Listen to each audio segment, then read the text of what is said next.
রয়েছেন নেইমার, যাকে বলা হয় আধুনিক ফুটবলের একজন শিল্পী। ভিনিসিয়াস জুনিয়র, দ্রুতগতি, নিখুঁত ড্রিবলিং আর ভয়ঙ্কর পাওয়ার, যিনি ডিফেন্ডারদের দুঃস্বপ্নের মতো একজন প্লেয়ার।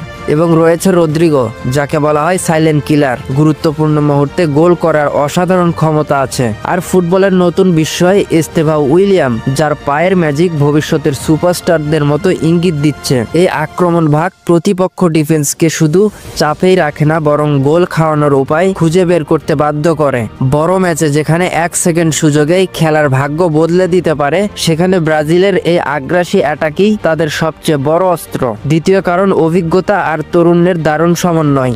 আপনি যদি দল বাছাইয়ের তত্ত্ব দেখেন, তাহলে দেখবেন বিশ্বকাপ জিততে কখনোই তরুণ তারকা বা শুধু অভিজ্ঞ খেলোয়াড়ই যথেষ্ট নয়, দরকার 2 ধরনের শক্তির নিখুঁত মিশ্রণ। ব্রাজিল ঠিক সেটাই পেতে চলেছে।